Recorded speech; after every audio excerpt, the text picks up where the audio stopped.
الله من شرور أنفسنا ومن سيئات أعمالنا من يهده الله فلا مضل له ومن يضلل فلا هادي له أشهد أن لا إله إلا الله وأشهد أن محمدا عبده ورسوله اللهم صل على نبينا محمد وعلى آل محمد كما صليت على إبراهيم وعلى آل إبراهيم إنك حميد مجيد يا أيها الذين آمنوا اتقوا الله حق تقاته ولا تموتن إلا وأنتم مسلمون أيها الإخوان رحمني ورحمكم الله. Alhamdulillah Allah Subhanahu wa taala mengumpulkan kita di majelis ilmu.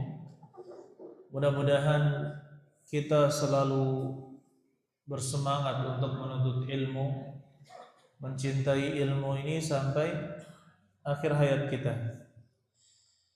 Dan kalau kita melihat apa yang terjadi pada kebiasaan para ulama, contohnya di Madinah, yang hadir di majelis contohnya Syekh Abdul Muhsin Al-Abbad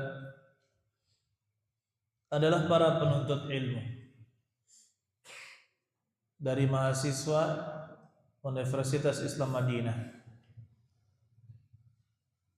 Tetapi sebenarnya yang dilihat sebenarnya bukan mahasiswa luar. Bagaimana kita melihat jumlah yang belajar dari mahasiswa asli Saudi dibanding dengan bapak-bapak yang mereka hadir tetapi tidak menjadi ulama sampai mereka tua, itu banyak orang yang seperti itu. Mereka menuntut ilmu tapi tidak ditakdirkan oleh Allah Subhanahu wa taala menjadi masyayikh. Tetapi kita lihat bagaimana keberkahan ilmu tersebut.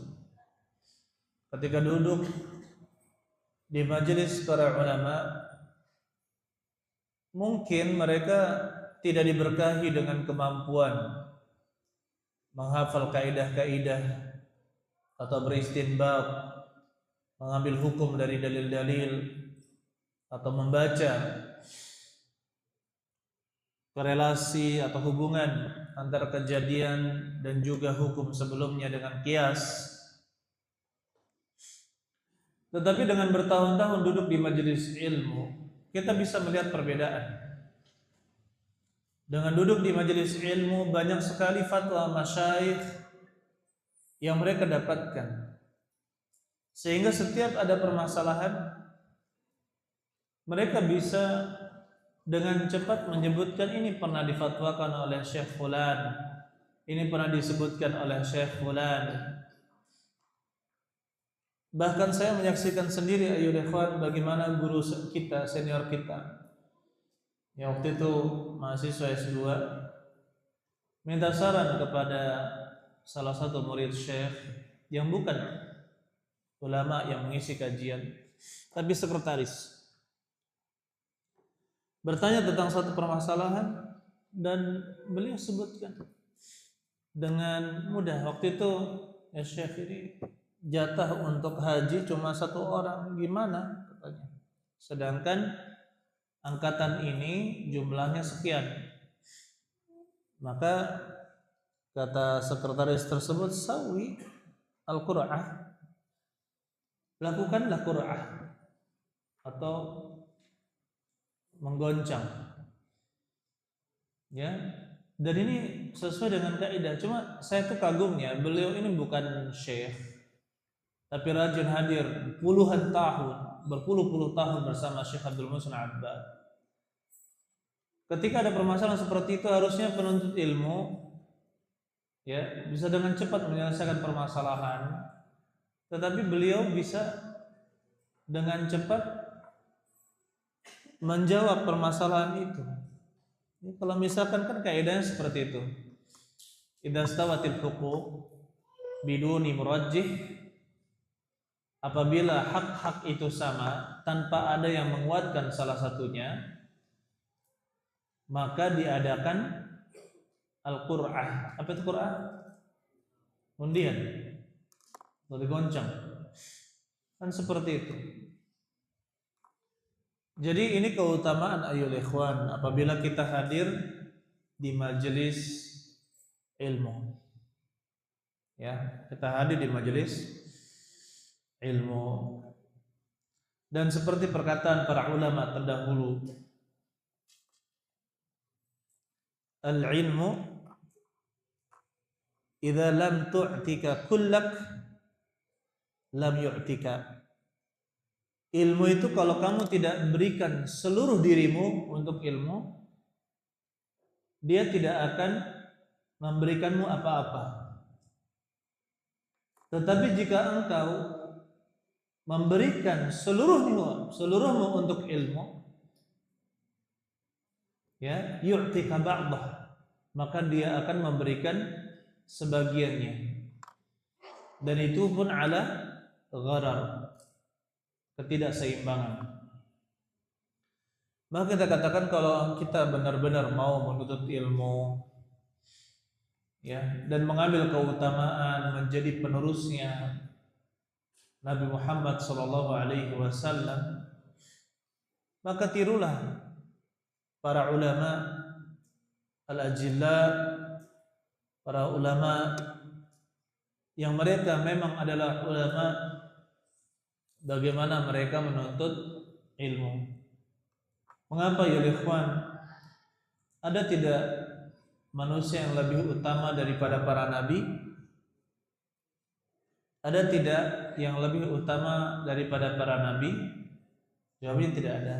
Mengapa para nabi dikatakan paling utama? Karena beliau adalah manusia pilihan, diberikan wahyu oleh Allah Subhanahu wa taala, mereka mengamalkannya dan mendakwahkannya. Kemudian mereka diberkahi dengan satu, yaitu ma'suman, ya, terlindung dari kesalahan dalam menyampaikan wahyu. Ini kelebihan dari para nabi. Wahyu langsung dari Allah Subhanahu wa taala, diberikan kema'suman. Kemudian Nabi Muhammad SAW mengatakan al-ulama'u warathatul anbiya. Para ulama itu adalah pewarisnya para nabi. Wa innal anbiya lam yuwarithu dinaran wala dirhama. Dan para nabi itu tidak mewariskan uang dinar dan uang dirham. Innama warathul ilma. Sesungguhnya mereka mewarisi apa? Mewarisi ilmu. Faman akhadahu akhadha bihazzin wafir. Barang siapa mengambil ilmu tersebut, dia telah mengambil bagian yang banyak. Maka kita katakan ayyuhal ikhwan, siapa di antara manusia yang benar-benar ingin menjadi pewarisnya Nabi Muhammad sallallahu alaihi wasallam? Di mana kata beliau, la nabiyya ba'di wa ana 'aqibun la nabiyya ba'di. Saya adalah nabi yang terakhir, buntut. Saya adalah yang terakhir, la nabiyya ba'di. Tidak ada nabi setelahku. Tetapi Nabi sallallahu alaihi wasallam menyebutkan al-ulama warathatul anbiya. Para ulama adalah pewarisnya para nabi. Ketika Allah Subhanahu wa taala memberikan jalan kepada kita untuk menuntut ilmu, dibukakan oleh Allah Subhanahu wa taala jalan-jalan untuk menuntut ilmu, dimudahkan urusan kita. Coba saya mau bertanya, ada antum yang SMA jualan degan? Ada yang jualan untuk menghidupi diri sendiri? Ada? Enggak ada ya. Itu Kak Anggi dulu jualan degan untuk bisa hidup SMA.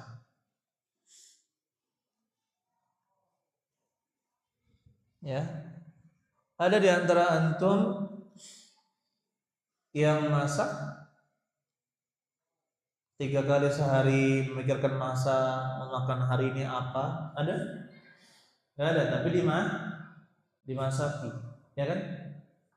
Dulu santri zaman dahulu hidupnya bersama kiai. Mereka mau makan sayur tanam, mereka mau makan ayam pelihara ayam, mereka mau kambing pelihara kambing. Yang penting yang dipikirkan kiai zaman dahulu adalah cukup beras. Yang dipikirkan apa? Cukup beras. Karena makan pokok Indonesia waktu itu apa? Beras. Kalau ada beras aman. Sayur bisa metik, ya kan? Ini bisa potong ayam kalau untuk lauk-lauk. Kalau mau ikan pancing atau bikin kolam. Kan seperti itu. Berpikirnya seperti itu. Ya, artinya apa ya, Irfan? Saya ingin mengabarkan bahwasanya perhatian orang tua antum, perhatian para donatur untuk bisa memuluskan langkah-langkah antum untuk menuntut ilmu itu sangat besar. Maka jangan disia-siakan kesempatan yang besar ini. Dulu saya ingat Syekh Abdullah Al-Bukhari waktu itu. Ya, ada seorang teman saya. Beliau adik kelas tapi sering bergaul karena kita satu markas. Beliau mengajak bermain bola atau futsal pada Isya. Saya nasihatin, "Akhi, ini pada Isya. Tapi ya jangan bermain. Kita kalau nggak tidur lakukan hal yang bermanfaat atau belajar gitu kan." Kenapa bermain? Saya bilang. Karena saya berpegang dengan hadis nah Nabi sallallahu alaihi wasallam anin naumi qabla al-isya wal hadits ba'daha. Nabi sallallahu alaihi wasallam melarang tidur sebelum isya dan berbicara setelahnya. Saya berdalil dengan di situ. Taib, beliau nggak terima karena beliau suka main futsal malam. Nggak terima. Taib, is'al masyayikh, saya bilang. Jadi kan di sini banyak masyayikh, anak bilang is'al masyayikh, saya bilang. Tanya masyayikh. Anak kasih PR beliau karena beliau agak berat ya namanya agak. Beliau berat, saya membantah, sungai kita butuh gini. Is'al masyayikh, saya bilang. Kalau gini nggak selesai kita, is'al masyayikh. Akhirnya beliau tanya di kelas dengan Syekh Abdullah Al-Bukhari. Apa? Habis dimarahin sama Syekh Bukhari. Adakah kata beliau Syekh bin Bas mempraktekkan seperti itu? Para masyayikh seperti itu main futsal setelah Isya. Malah dimarahin. Akhirnya ketemu, gimana? Saya tanya Syekh. Iya sudah. Habis kami diomongin sama Syekh Abdullah Bukhari. Artinya apa ya ikhwan? Ini kesempatan besar. Ya, kesempatan besar. Ketika di orang tua antum membiarkan antum lapang menuntut ilmu, pergunakanlah sebaik-baiknya. Ya, artinya kalau misalkan waktu bermain, siapa yang tidak suka bermain? Ya, saya akan bermain. Gunakan waktunya dengan baik. Tapi jangan pikirannya apa? Main di kelas, main sebelum tidur, main setelah halaqah, main. Habis main lagi.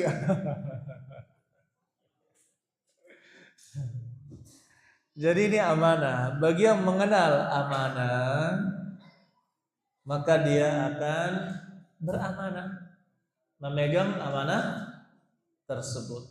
Ya, paham ya? Insyaallah. Hari ini insyaallah kita bahas satu bab, yaitu bab Al-Hadiyah Asyara, bab yang ke-11 dari kitab Tauhid yang ditulis oleh Syekh Muhammad bin Abdul Wahhab. Sengaja hari ini kita berikan waktu yang agak panjang untuk antum bertanya. Silakan untuk yang akhwat juga bisa bertanya lewat soal, diberikan ke ustazah yang pegang HP. Nanti insyaallah disampaikan ya ke grup putri. Kemudian insyaallah antum bisa pakai kertas atau bertanya secara lisan. Tolong siapkan mic satu. Bab la yudbahu lillahi bimakanin yudbahu fihi li ghairillahi. Bab tidak boleh menyembelih kepada Allah untuk Allah bimakanin di suatu tempat yudbahu fihi li ghairillah yang disembelih di dalamnya di tempat tersebut li ghairillah untuk selain Allah. Tidak boleh menyembelih untuk Allah di tempat yang di tempat itu disembelih untuk selain Allah. Tujuannya apa? Saddud dzari'ah, menutup gerbang menuju kesyirikan. Wa qaulullah ta'ala, dan berkata Allah Ta'ala, wala taqum fihi abada, dan janganlah kamu salat di dalamnya selama-lamanya. Ini berkaitan dengan Masjid Dirar. Masjid apa? Masjid yang disebut dengan masjid apa? Masjid Dirar. Masjid Dirar.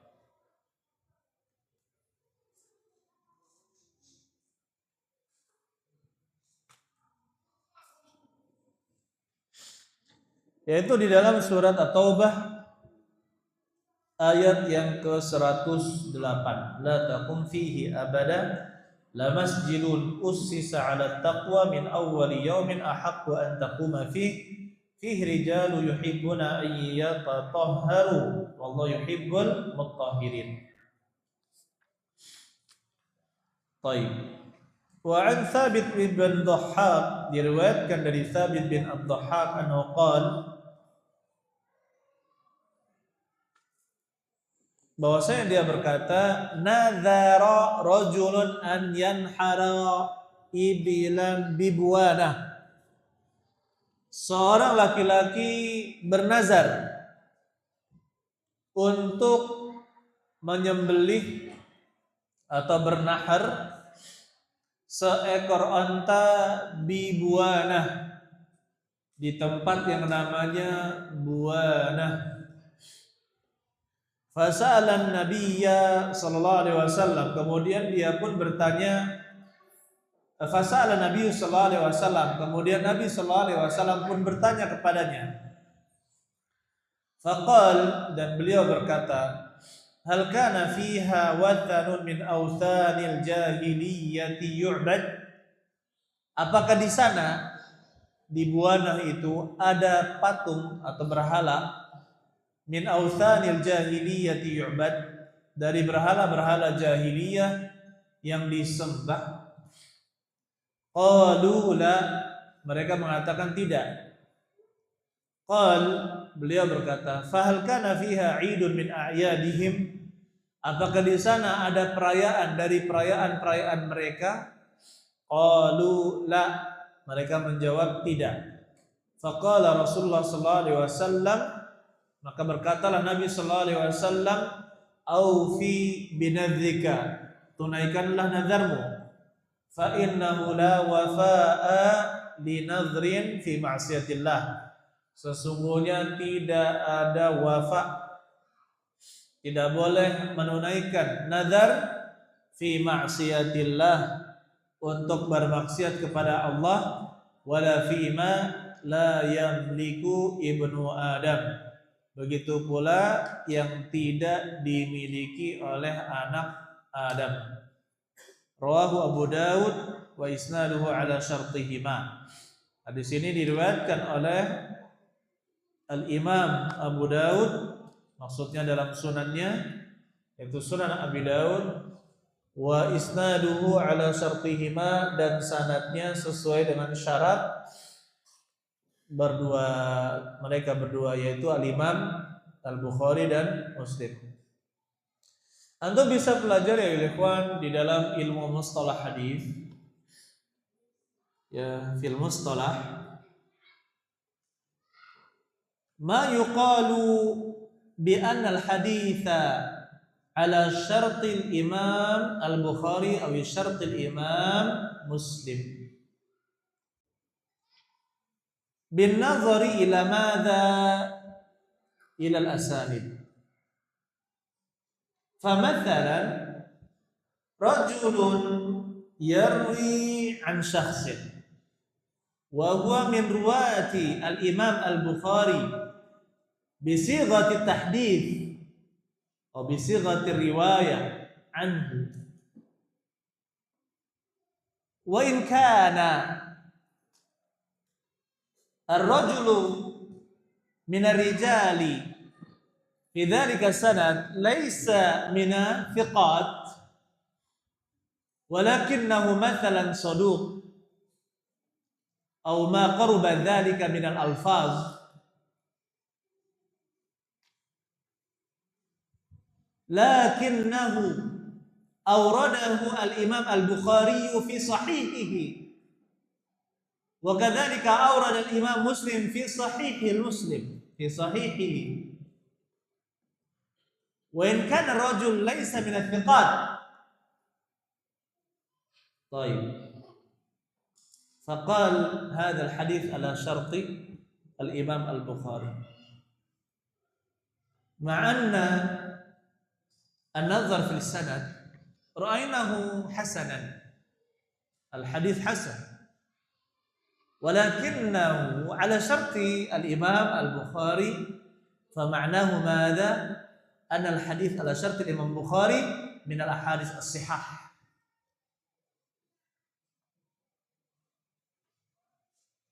Baik. Fa antum sata'rifuna ba'da ma ta'allamtum talaqqiyan bi qira'ati sahih al-Imam Al-Bukhari ma'a syarhihi. Allah alam bis-shawab.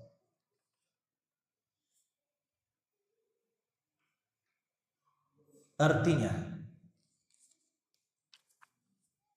wes terjemahkan dewe.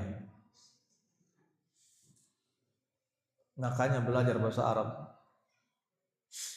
Wa qauluhu ta'ala, kita bahas ayyuhal ikhwan, la taqum fihi abada.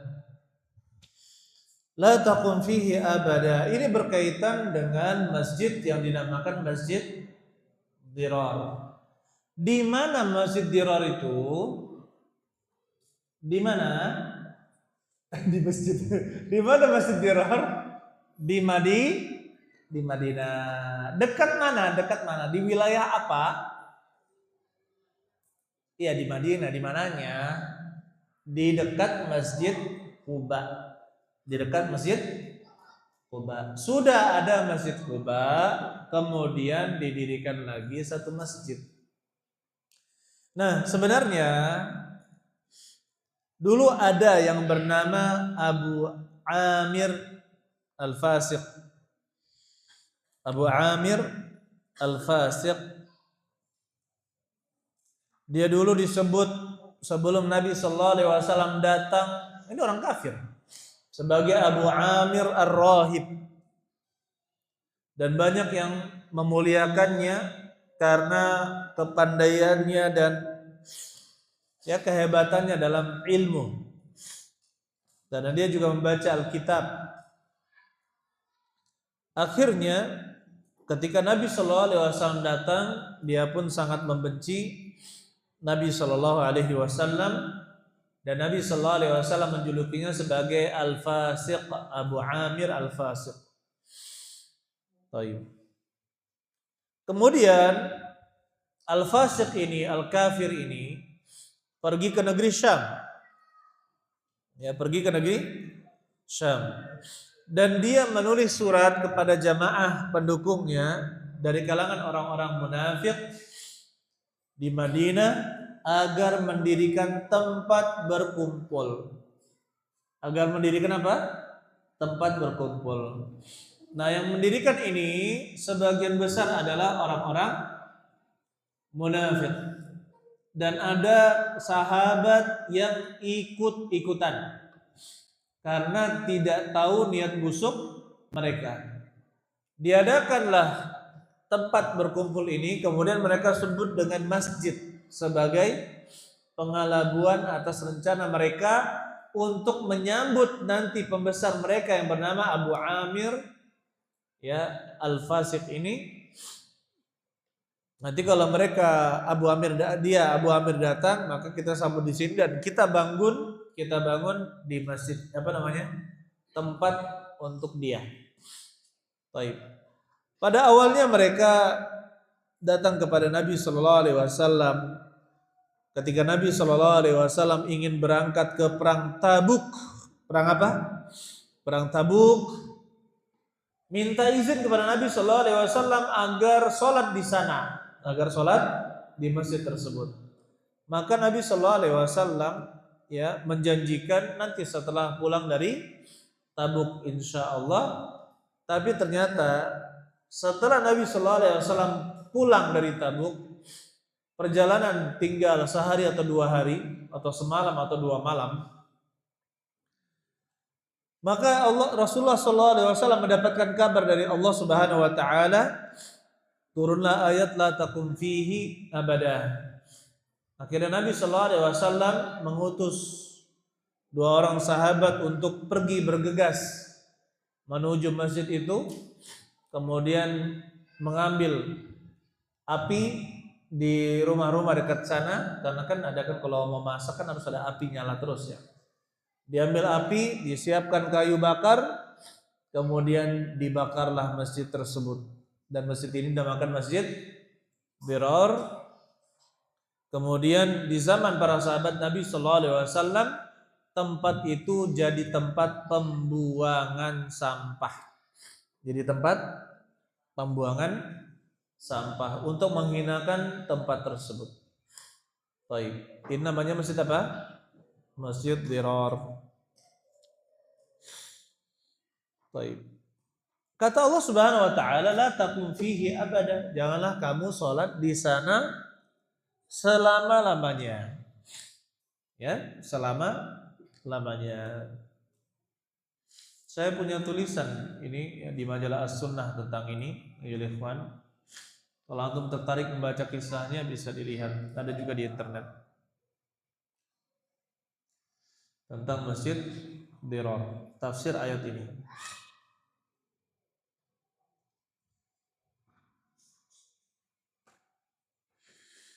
Kemudian kembali ke hadis wa an Thabit ibn Dhahhak.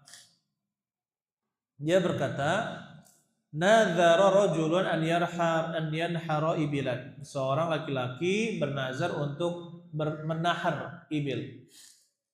Nahar apa nahar? Menusuk pangkal leher, Di Buana, di tempat yang namanya Buana dengan dhammah ba. Buana di dhammah ba-nya. Dia adalah tempat antara Mekah dan Madinah. Nah, Nabi Sallallahu Alaihi Wasallam bertanya 2 hal. Apakah di sana ada berhala yang disembah? Atau dulu pernah ada berhala yang disembah di sana, ya sehingga orang itu mau menyembelih di sana? Mereka menjawab tidak. Kemudian soal yang kedua, apakah di sana ada perayaan atau festival atau acara-acara seperti itu namanya?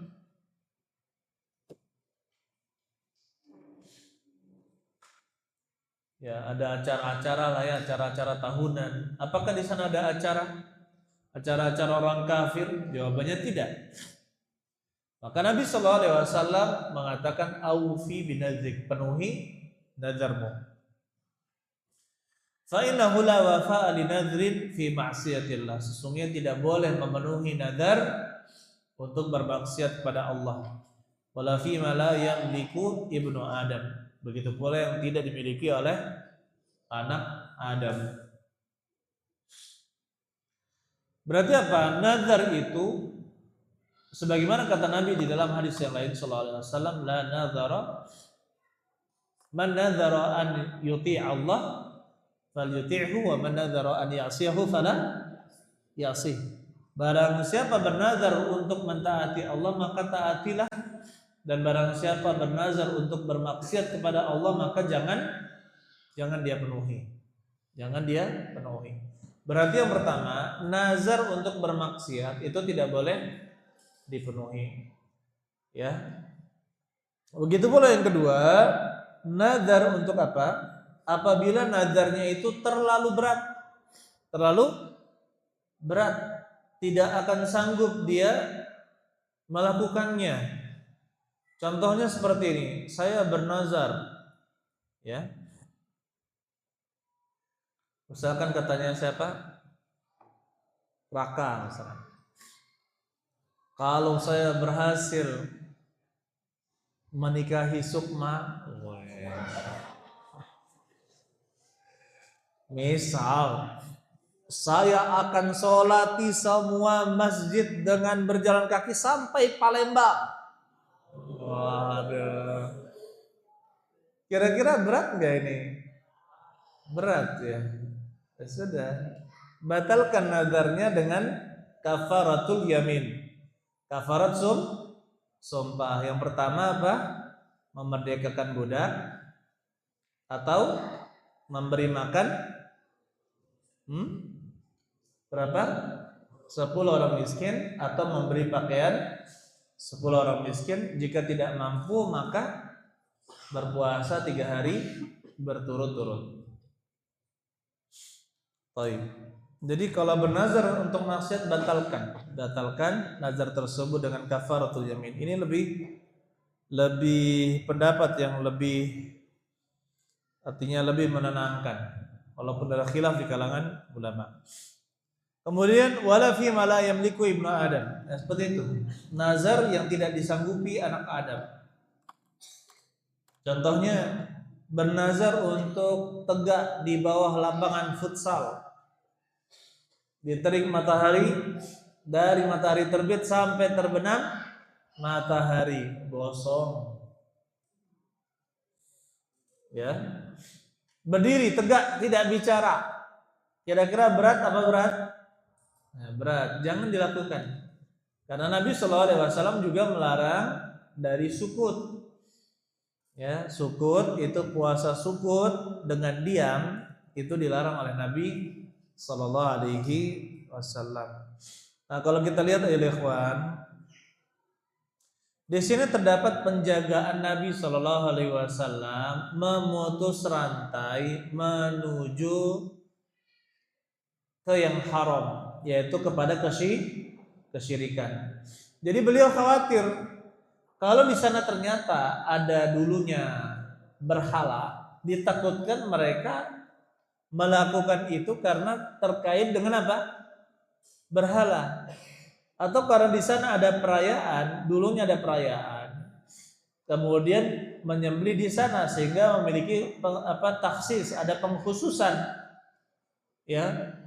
Maka di sini sangat berbahaya, ditakutkan terjatuh ke dalam kesyirikan. Makanya Nabi SAW bertanya, tujuannya apa?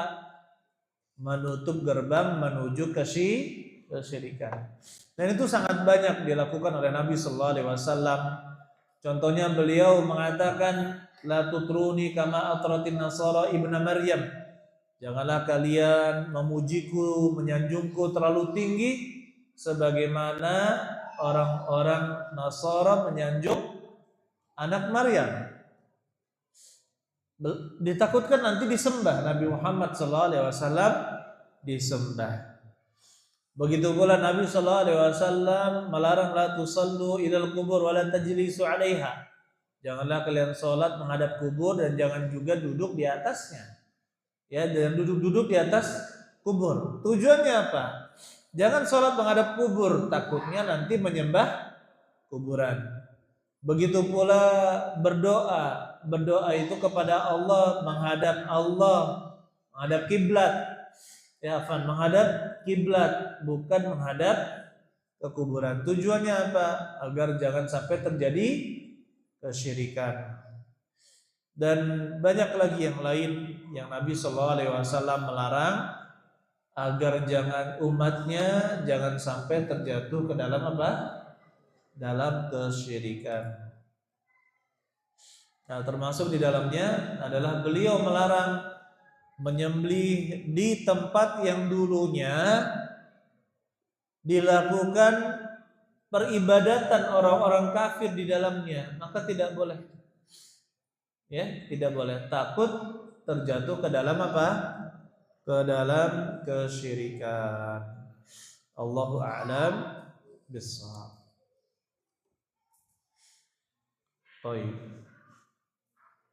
Silakan kita buka pertanyaan ya ikhwan.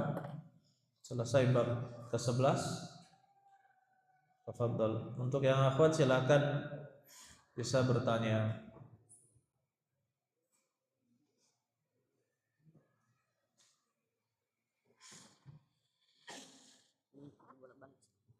Oh ya. Bismillah.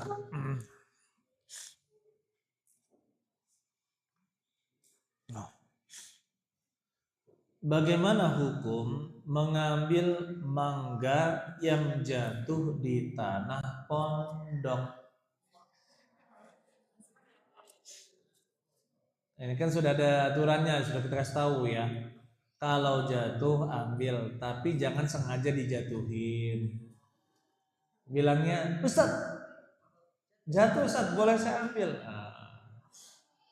Jangan. Jadi kalau kita di sini itu kan wakaf, dan wakafnya untuk pondok. Jadi beli saja, ya beli saja. Saya juga beli kok. Kalau saya mau ambil mangga pondok, saya juga beli di minimarket Alfamart. Gitu juga saya ambil kelapa juga saya bayar juga. Ya, saya juga bayar ke Abang. Bagaimana sikap kita ketika mendengar orang menggibahi ustadznya sendiri karena ustadznya salah menurut dia? Taib. Yang pertama ya ikhwan, kesalahan itu tentunya bermacam-macam. Dan apabila ada kesalahan pada seorang ustadz, seorang guru, maka termasuk nasihat yang diperintahkan adalah yaitu menyampaikan nasihat kepada ustadznya dengan cara yang baik dan sopan. Dengan cara yang baik dan sopan. Contohnya, kita menyampaikan kepada ustadz yang lain agar bisa menyampaikan nasihat ini, Ustadz, bagaimana menurut antum kalau ada yang mengatakan seperti ini? Ya salah. Ustadz Fulan bisa nggak nitip untuk disampaikan nasihat kepada beliau? Ya, maka ini insya Allah lebih baik. Atau misalkan minta maaf, ya kepada ustadznya, afwan Ustadz, saya mau istifsar boleh? Ya silakan. Ini Ustadz antum mengatakan seperti ini. Itu boleh tahu dalilnya nggak Ustadz? Biar saya mau, atau kitab mana? Kitabnya di mana? Biar saya mau melihat. Oh, saya tadi kemarin bilang kayak gitu ya? Iya Ustadz. Lah salah saya katanya. Kan gitu. Artinya dengan bahasa-bahasa yang baik bisa seorang itu menasihati gurunya sendiri.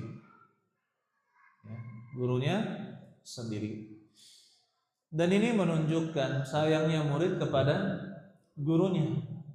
Sayangnya murid kepada gurunya adalah menasehati jika gurunya salah, bukan malah menggibahinya. Adapun dalil tentang gibah itu sudah kita hafal semua. Dzikruka akhaka bima yakrahu, ya. Engkau menyebut tentang saudaramu yang dia tidak sukai. Taib. Dan hati-hati ya ikhwan, kalau seandainya antum bersama guru ya. Saya bukan menakut-nakuti, tapi para ulama menyebutkan luhum al-ulama masmumah.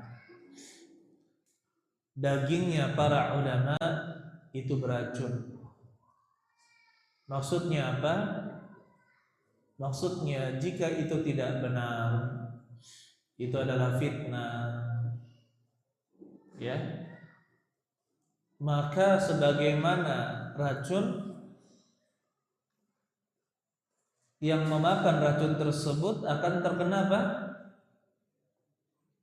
Ya, bahaya. Yang memakan racun akan kena bahaya. Dan betapa banyak kita dapatkan ayol ikhwan, murid-murid yang suka menggibahi gurunya, kemudian dia tidak beradab kepada gurunya, ilmunya tidak berkah, ilmunya tidak berkah. Allah alam bisawab.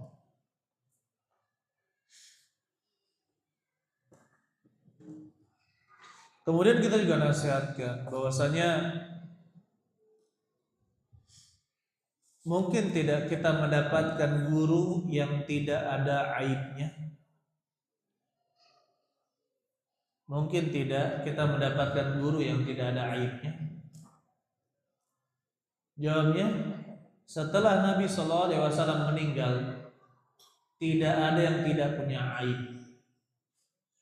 Bahkan Abu Bakar sendiri, As-Siddiq, Umar bin Khattab, sebaik-baik umat ini, ya, juga memiliki kekurangan. Kalau disyaratkan harus sempurna, maka tidak akan kita bisa berguru. Maka yang bersabar. Terkadang ada guru itu yang pedas lisannya, suka menyebut nama binatang. Ya.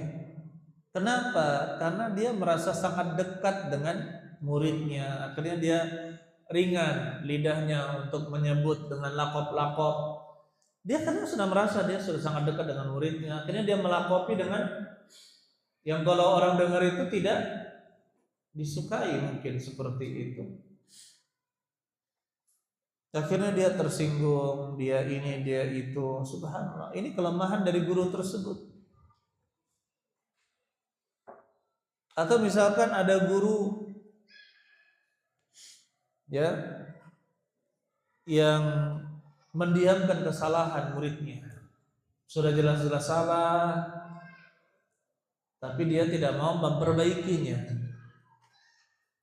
Maka seperti ini ikhwan, baik, yang menjadi pelajaran untuk kita semua. Ada kekurangan pada setiap guru, pasti ada kekurangan. Ada guru yang misalkan mantap ngajarnya, suaranya tegas, lantang, tapi qadarullah misalkan sering sakit,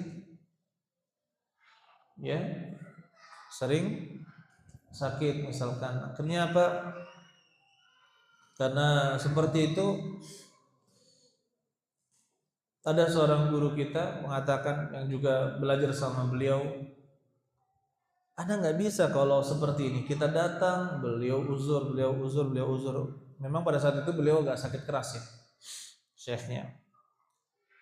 Ini akan berpengaruh pada kita, kata beliau. Akan berpengaruh pada muridnya. Guru sering tidak hadir. Tapi saya memandang dalam hal itu dua sisi pandang yang berbeda ya. Artinya yang pertama, kalau syekh ada uzur karena sakit, maka kita harus toleran. Yang kedua, kita hargai guru kita, senior kita yang mengatakan saya nggak bisa belajar dengan yang seperti ini, karena beliau memang orang yang sangat disiplin dan tidak ingin terpengaruh dengan bolong-bolong seperti itu. Baik. Bagaimana hukum menjual daging kurban? Ada dua hal. Yang pertama, hadis Nabi sallallahu alaihi wasallam, man ba'a lahma udhiyatihi fala udhiyata lahu. Barang siapa yang menjual daging udhiyahnya, maka tidak ada pahala udhiyah baginya. Ya, tidak boleh menjual kulit, menjual daging, tidak dibolehkan, atau menjual apapun dari hewan kurban bagi yang berkurban, tidak boleh. Ya, ini disepakati oleh para ulama. Tapi yang kedua, kalau kita mendapatkan hewan kurban dari orang lain, bukan hewan kurban kita, kemudian kita jual, ya, kemudian kita apa? Jual, dapat tuh 100.000 ya, sekilo ya, lebih ya. Kita jual daging yang kita dapatkan, boleh apa tidak? Boleh. Bagi orang yang berkurban tidak boleh menjualnya, tapi bagi kita yang diberikan daging kurban, maka itu hak kita. Kita mau berikan kepada orang lain silahkan, mau kita jual juga silahkan, mau kita makan sendiri juga silahkan. Apa dalilnya? Hadis siapa? Hadis Barirah. Ya, hadis Barirah, kata Nabi sallallahu alaihi wasallam, laha sadaqatun wa lana hadiyah. Bagi Barirah itu adalah sedekah untuknya, dan bagi kita adalah hadiah, yaitu sedekah Barirah dari yang hadiah Barirah kepada keluarga Nabi sallallahu alaihi wasallam dari harta yang disedekahkan kepada Barirah. Maka terjadi perubahan status yang tadinya sedekah berubah menjadi hadiah. Karena apa? Karena Nabi sallallahu alaihi wasallam tidak boleh makan harta sedekah, tapi boleh makan harta hadiah, sebagaimana huwa ma'lum, ya, yang diketahui.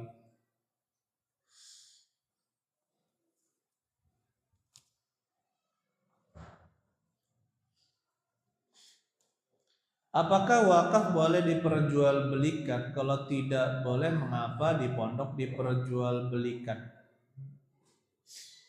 Antum beli di Alfamart itu wakaf itu? Enggak boleh. Jadi ada namanya ini ya ikhwan, wakaf produktif.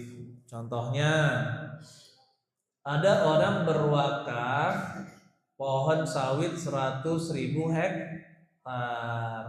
Boleh nggak kita jual? Hah? Hasilnya boleh nggak? Boleh. Nanti hasilnya itulah yang kita gunakan untuk tujuan pewakif yang mewakafkan. Ya, saya dulu pernah dapat kabar di Sumsel ini juga. Jadi dia sudah bangun 19 lokal atau berapa belas lokal, bapaknya. Punya puluhan hektar sawit untuk menghidupi pondok pesantren itu. Akhirnya bapaknya meninggal, pohon sawitnya masih ada. Ternyata apa? Ahli warisnya bagi-bagi pohon sawit itu ke mereka, tidak untuk pondok pesantren. Akhirnya pondok pesantrennya mati. Ya, mati. Berarti apa? Ahli warisnya amanah apa tidak? Tidak amanah. Ini namanya wakaf produktif ya, Irfan. Ya, wakaf produktif.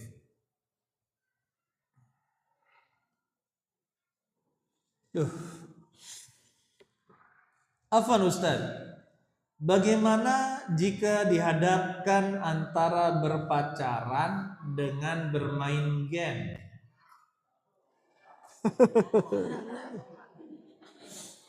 Apakah kaidah memilih mafsadat yang lebih ringan bisa digunakan di sini hingga bermain game menjadi hujjah bagi kita?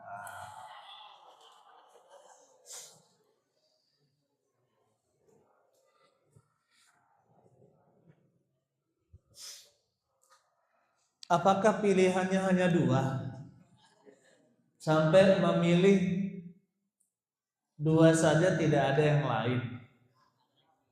Hah? Apakah pilihan hidup antum artinya kalau antum nggak memilih salah satunya antum mati gitu? Seperti itu? Tidak kan? Berarti dua-duanya bisa ditinggalkan. Dua-duanya bisa ditinggalkan. Yang kemarin katanya Roblox itu boleh dan sebagainya, tapi ternyata sekarang berita terbaru yang itu justru pembulian, pelecehan, penindasan itu dari Roblox banyak sekarang dilakukan, ya kan? Yang tahu aja. Ustadz main ya, anda baca berita ya. Saya pembaca beritanya saja. Artinya apa?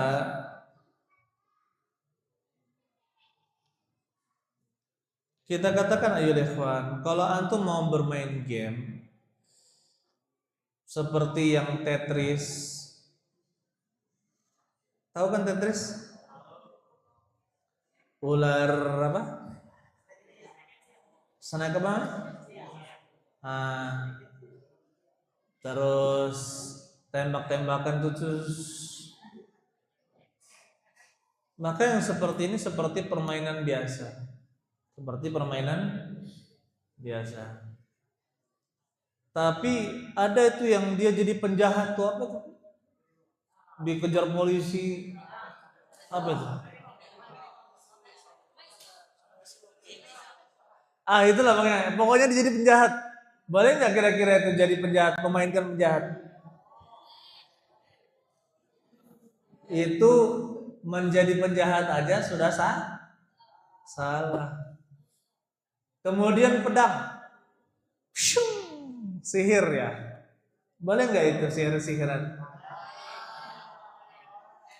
Nggak boleh. Apa itu? Main apa itu? Yang ada senjata.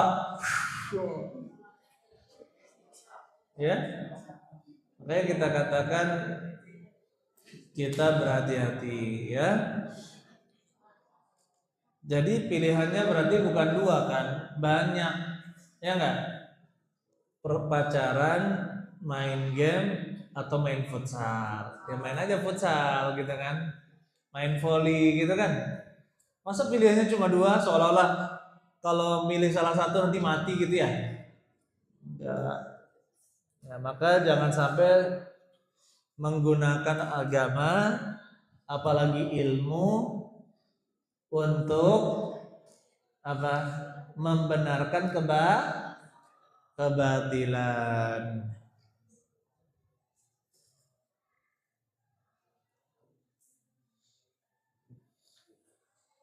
Apa makna dari nama Allah Al-Kabir dan Al-Azim? Assalamualaikum. Jadi nama Allah Subhanahu wa taala Al-Kabir menunjukkan dua hal. Yang pertama Allah sendiri. Al-Kabir adalah Allah, dan yang kedua adalah sifat Al-Kibar, yaitu besar. Ya, besar. Dan kalau Al-Kabir itu adalah yang maha besar. Tidak ada yang lebih besar dari Allah Subhanahu wa taala. Kemudian Al-Azim, adapun Al-Azim diterjemahkan dengan makna agung. Sebenarnya Al-Azim itu adalah Al-Kabir ma'al azamah, besar disertai dengan keagungan, yaitu kemuliaan, dengan kemuliaan. Jadi besarnya itu bukan hanya sekedar besar, tetapi disertai dengan puncak kemuliaan. Baik. Berbeda dengan manusia. Kalau manusia, apakah kalau dia paling besar maka dia paling hebat, paling mulia? Tidak, belum tentu. Kadang badannya besar tapi otaknya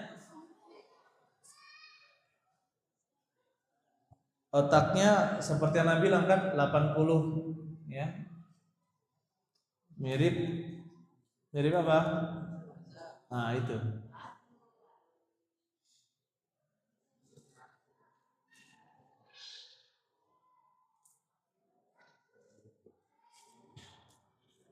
Ini masih tentang game.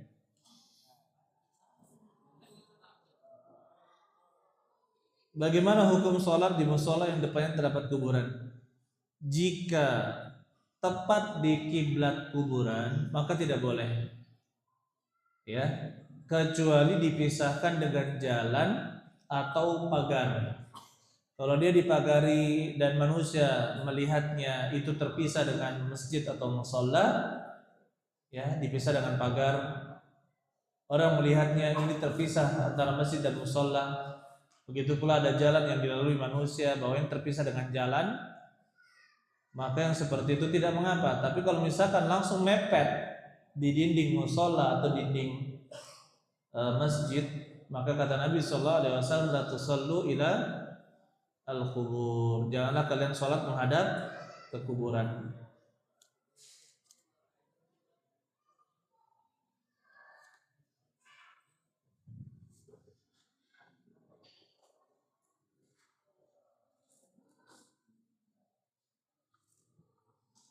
Apa ini? Coba antum terjemahkan ini ya. Bagaimana jika kita lagi ngetartel apa? Terus dicuri orang pakai retri. Apa itu?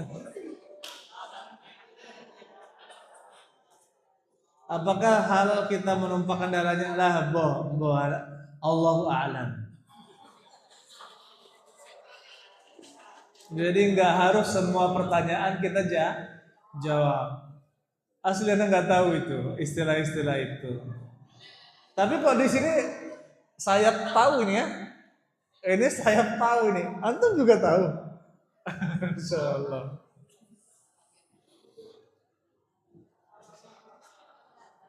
Apa hukum menunggu seseorang dengan perantara secara Islam? Ini juga nggak tahu. Tulis soal yang agak jelas ya.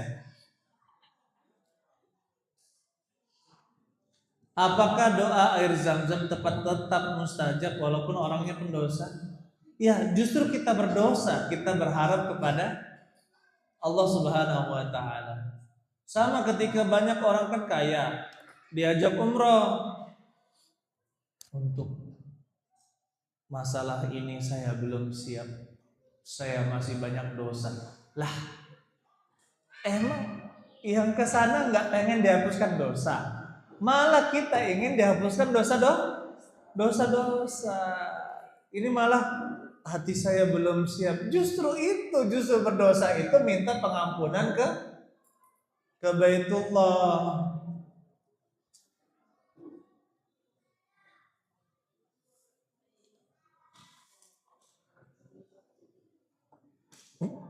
Aduh. Bagaimana? Apakah kaidah fikih bahwa adat suatu tempat menjadi ibahah ya sampai ada syarat melarangnya dan begitu menjadi hujah bagi kita mengambil sabun orang dan itu sudah menjadi kebiasaan di setiap asrama.